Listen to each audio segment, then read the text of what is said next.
Being an indie band and being an indie band, people often ask you, what is the effort? What does the work look like? Yo, welcome to the Journal with Special K, KP Powell. Being an indie band and being an indie band, people often ask you, what is the effort? What does the work look like?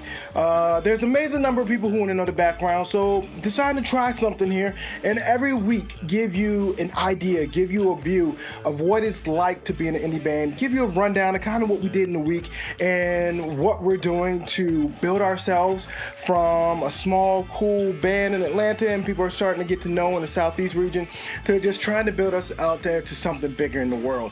And just gonna try to give you 5 to 7 minutes like, yo, this is what we did last week, this is what worked, this is what sucked, this is what was fun, this is what was mundane. Because surprisingly, there's a lot of mundane things that we do throughout the week. So at the top of the week, it kind of starts out the same way. You're trying to hit people up, you're trying to send email upon email upon email. Some of these places I've emailed 5, 6, 7 times.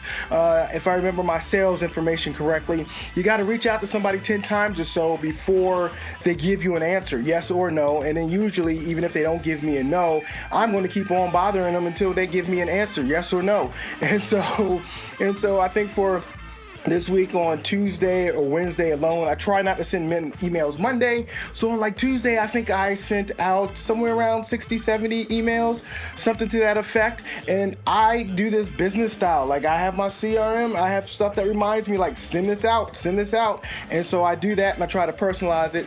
And so that was the beginning of the week. But we had more fun like come around Wednesday. We had some vocal rehearsals. Wait a minute, this was actually Tuesday too. But we had some vocal rehearsals trying to bring in a new voice. I'm excited for you to hear her and bring in this new voice to add this element that I've always wanted but haven't found anybody consistently, because that's one of those big things in the indie band. You have people who want to be there, but they also want to earn a certain amount of money. And sometimes that's a struggle, because while people love the entertainment, they don't always want to pay for it. And they don't want to pay for the amount of practice that we have to do to give you something really good. And so it causes this fluctuation sometimes of personalities. It causes a fluctuation of personalities sometimes just because personalities are personalities. And so you had that thing going on. But we had great vocal rehearsal Tuesday. I'm excited. We got some stuff coming out for you that you'll be able to hear her voice. I can't wait for that. And then we had, our standard rehearsal. We always have to do that. We got a show coming up. We want to add in some new originals. We want to add in some new covers, but we want to do them our way. And so sometimes rehearsal is about learning new things. Sometimes rehearsal is about just jamming and vibing, because the way we play is that we want to be clean on our entrances. We want to be clean on our exits and our transitions and stuff.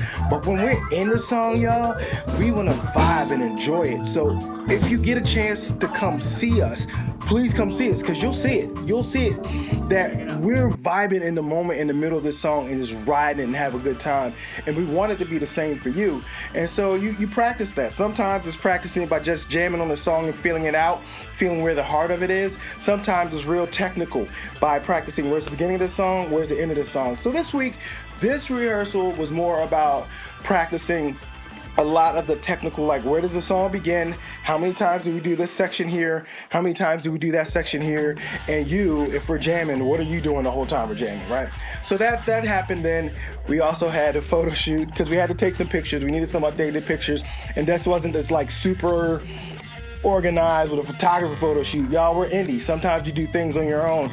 And even though we'll have that professional photo shoot at some point, right now we needed something to kind of get us up to date, make sure we had some pictures. And so we're going to work some magic the same way that I kind of record this and do the audio mix and the blends and all this and the coloring and all that stuff on my own here. I'll do the same thing with the photo shoot pictures for now to give us a little bit of time, and I'll adjust in Photoshop and everything. So it's really great that I have this history of being able to do these things in the past, because it helps out a lot. And then Friday, we were back to trying to see who we can schedule, because like one thing that really sucks is one question we're asked a lot when we're trying to book some places: how many people do you think you can bring?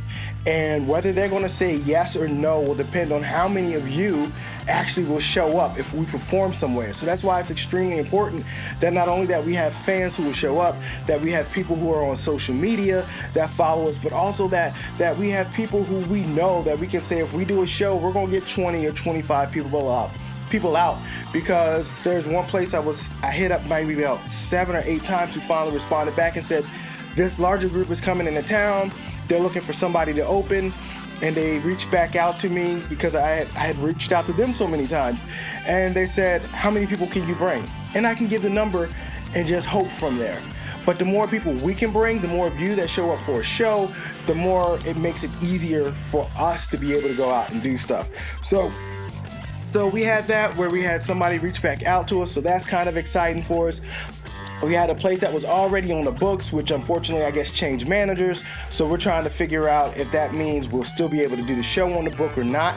Because honestly, if we can't do the show that's on the books, we're so close to that date, the chances are we won't get to replace it with anything, which means we don't have the opportunity to earn any money in that time frame. So that's a quick week in the life of indie. You know, next week I'll talk a little bit more about maybe some of the strategies I'm using to try to circumvent some of these things, because right now I'm trying to kick in a lot of strategy because I was in a lot of just catch-up mode. But that's for next week. Thanks for checking it out. The Journey, we're going to continue doing this every week. I'm going to try to release it on Tuesdays. I think that's what I decided. I'm going to put this out Tuesday sometime. Our weekend recap, give you an idea of what it's like to be in an indie band, and hopefully along the way give you some pointers, give you some things that for you will help you with your group, or even if you're just an entrepreneur, because where I'm going to come from is a lot from the business marketing aspect. So even if you're just an entrepreneur somewhere else that's not doing a band thing, maybe it'll be applicable to you in some way as well. Yeah, thanks for checking this out. Once again, this is Special K, KP Powell with Cognate Souls. I'm going to put all the information down here, over there, wherever I decide to lay it out for you to follow and for you to be able to hear some of the music as well. Hey, appreciate y'all. Thanks for checking us out.